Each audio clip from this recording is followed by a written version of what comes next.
Russell, I know that you are a physicist and a believer, and as part of your belief, you believe in the resurrection. This to me is extremely important as I seek to understand the nature of reality. It should be to everyone, of course, if there is such a thing.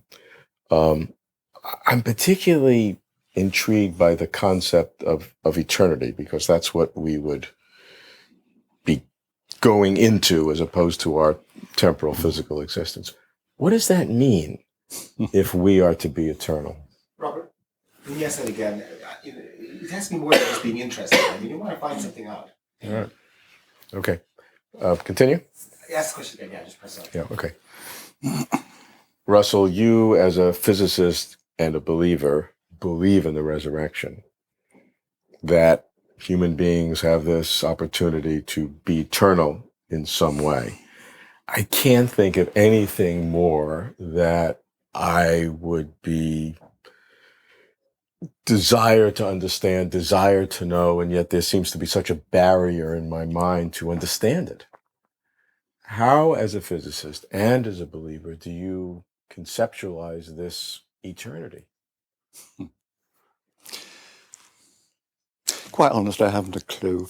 That's very disappointing. Well, I haven't a clue, but I'll carry on talking.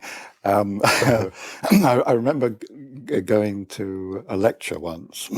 It was in Oxford University, and I think the title was something like "What is eternity like?" I thought, oh gosh, I'm going to find out at last, you know.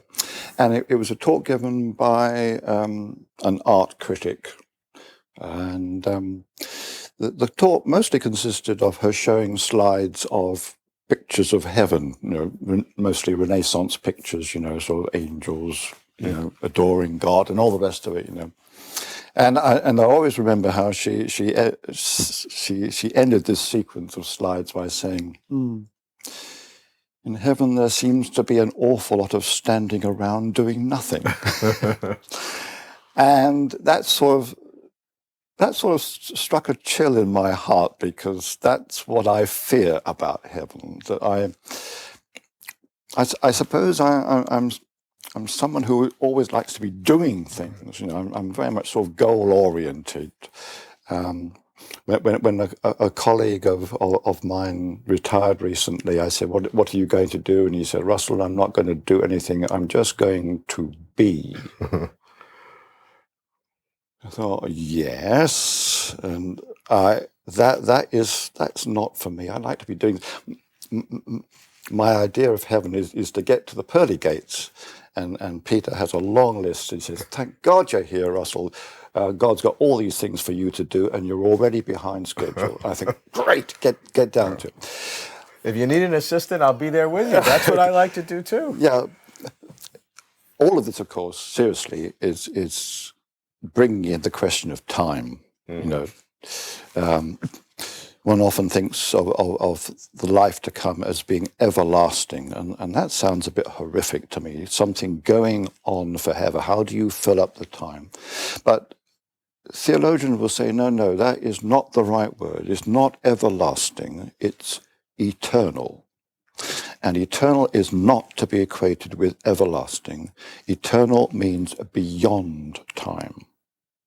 Not a lot of time, beyond time.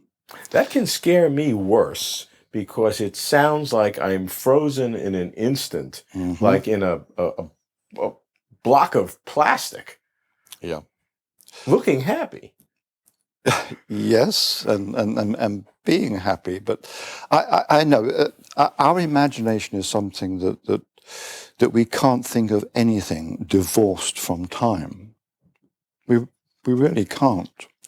And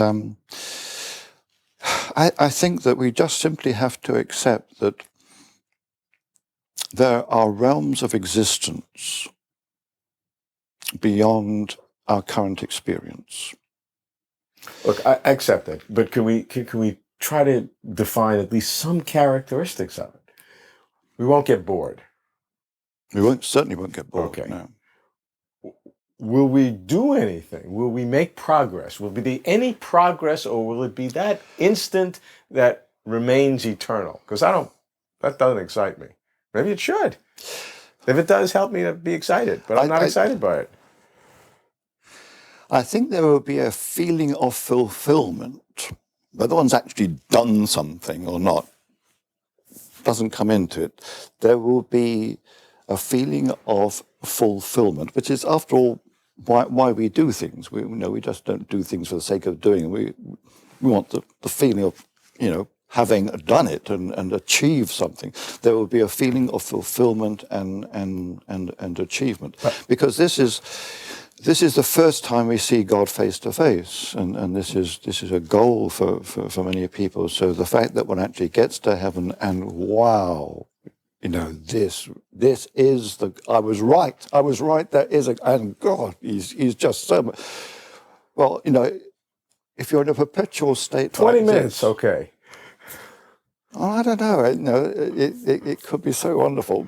Well, then again, you see, 20 minutes. Yeah. You're putting time on. Well, let me get back to fulfillment, because when I work on something, create something, I enjoy the process. And sometimes when I finish, I have a momentary sense of fulfillment, but then I want to do the next project, and that for me, maybe it's a psychological problem. I need some help, but my sense if you need that help, I need my it sense as well. of my sense of fulfillment for projects is extremely short, and it's the enjoyment of the progress and the struggle, and it's not always enjoyable, but it's I want to be immersed in that struggle.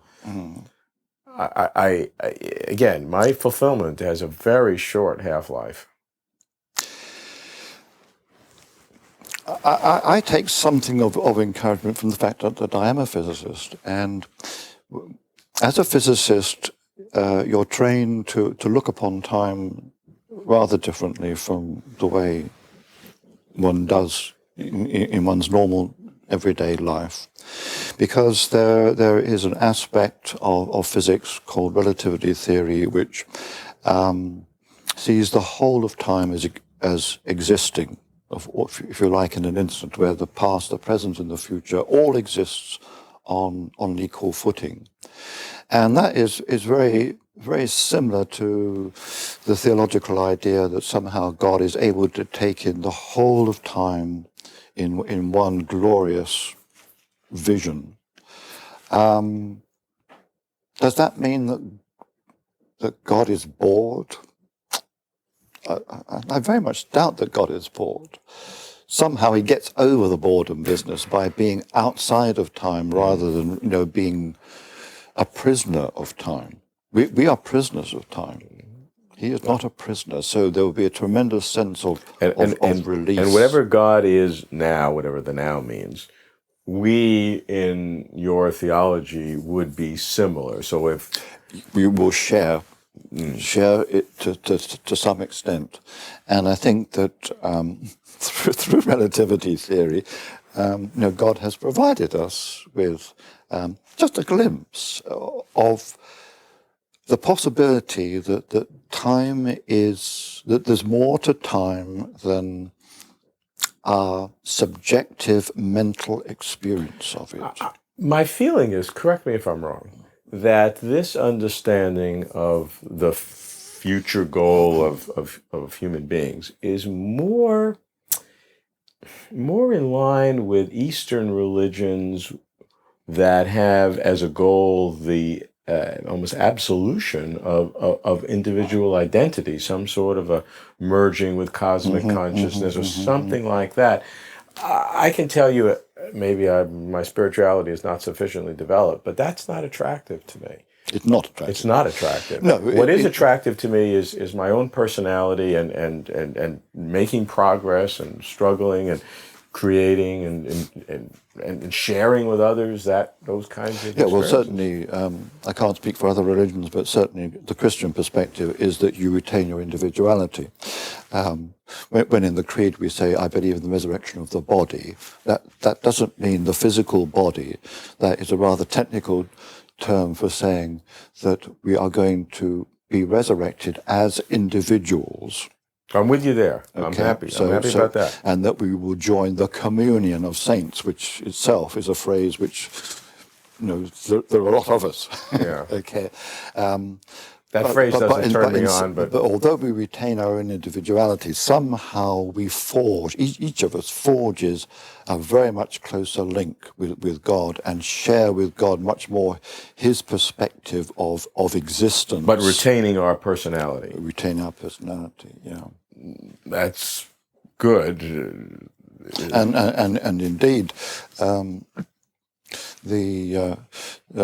Jürgen Moltmann, a theologian, has recently come up with the idea that what actually gets resurrected is not just us as we are at the end of our life, but the whole of our life, childhood as well as old age. So as soon as you take that on board, and it's actually quite an attractive idea, because some of us end up as a bit of a wreck, quite honestly, and to be sort of hounded with arthritis in heaven is not a very attractive idea. And in fact, God might well prefer us the way we used to be before we, got contaminated by whatever happened later on. So the idea of the whole of our life story somehow being resurrected and incorporated into this new spiritual existence is an attractive one, where one's childhood is as real and as near to us as one's later life. Again, it's very, you can't get your mind around it, but I think it tends to open up your mind to the fact that we're going into a new realm of existence here.